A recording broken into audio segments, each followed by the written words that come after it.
দিনটা তোমার কাছে কতটা স্বপ্নপুরী হয়ে উঠেছে? যে কোনো কাজই মানে ক্যামেরার সামনে দাঁড়িয়ে করতে পারাটাই স্বপ্নের মতোই, এবং সেখানে এত ভালো একটা সুযোগ, এত ভালো একটা গল্পে কাজ করাটা ডেফিনেটলি অনেক বড় পাওয়া। সম্পূর্ণ অন্যরকম, সাধারণত যেরকম বাংলা ছবি হয়ে থাকে সেরকম ধারা থেকে, সেরকম সত্তা থেকে সরে গিয়ে একটা পারিবারিক রকমের ছবি, যেটা সাধারণত দেখা যায় না, সেরকম একটা ছবিতে তোমার কাজ এবং তোমার সেই কাজের এক্সপিরিয়েন্সটা যদি অসাধারণ একটা এক্সপিরিয়েন্স। আমার মানে 20টা দিন যে আমাদের কীভাবে পেরিয়ে গেল। আমরা এসে গেছিলাম 5 নম্বর স্বপ্নময় লেনের গ্র্যান্ড ট্রেলার লঞ্চে, আর এখানে আমরা পেয়ে গেছি মানসীদিকে। তো মানসীদি, 5 নম্বর স্বপ্নময় লেন তোমার কাছে কতটা স্বপ্নময়?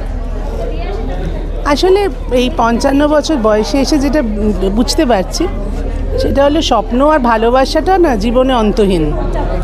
আমি যতদিন বাঁচবো ততদিন স্বপ্ন দেখব, ভালো থাকার স্বপ্ন আর ভালো রাখার স্বপ্ন। তাই আমার ছবির নাম স্বপ্নময় লেন। আমার যতটুকু জীবনে জার্নি এখনও বাকি আছে, আমি ওই স্বপ্নময় লেন দিয়ে হাঁটতে চাই। যেখানে শোনা যাচ্ছে যে তুমি অনেক অ্যাক্টর অ্যাক্ট্রেসদেরকে নিয়েছো, তাদেরকে প্রচুর জনকে তুমি অডিশনের মাধ্যমে তুলে বেছে নিয়েছো। তো এই যে অডিশনের মাধ্যমে বা এতজনকে কাস্ট করার যে আইডিয়াটা, এইটা কিভাবে এলো বা গল্পের মধ্যে দিয়ে এটা কিভাবে প্রকাশ হবে সেটা? না, গল্পের মধ্যে দিয়ে তো প্রকাশ হবে, চরিত্র আছে বলেই অডিশন নেওয়া।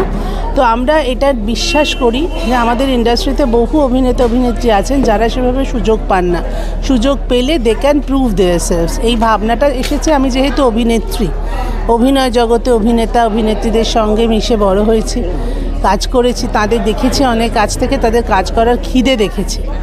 সেই জন্যেই আমাদের মনে হয়েছে যে আমরা যখন কাজ করছি, আমরা নতুনদের নিয়েও কাজ করব, এবং সিনিয়ররা যারা ইন্ডাস্ট্রি, তারা যে এই নতুনদের কি অদ্ভুতভাবে ভালোবেসে অ্যাকসেপ্ট করেছেন, তাদের অভিনয়ের সঙ্গে তাদের কি সুন্দরভাবে ইনকর্পোরেট করে নিয়েছেন, I am grateful to them. তারা একবারও এরা নতুন বলে এদের দূরে ছেড়ে দেন। স্বপ্নময় লেনের সাথে কতটা স্বপ্ন দেখলে? এই ছবিটা স্বপ্ন দেখারই গল্প, এবং স্বপ্ন দেখাটা বোধহয় সবার জন্য খুব জরুরি, নাহলে বাঁচতে আমরা ভুলে যাব।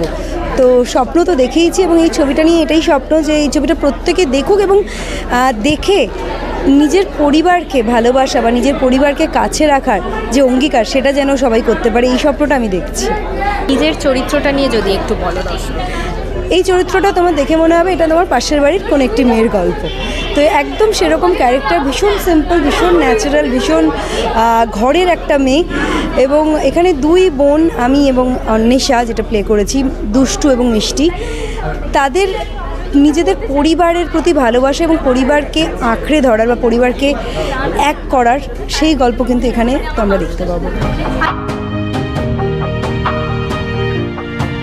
আচ্ছা, যদি তোমার ব্যাকগ্রাউন্ডটা একটু দেখা যায়, তুমি তো বাই প্রফেশন একজন ডক্টর, তো সেখান থেকে তোমার এই যে মোড় ঘোরানো জায়গাটা, অভিনয়ে আসা, এটা কীভাবে?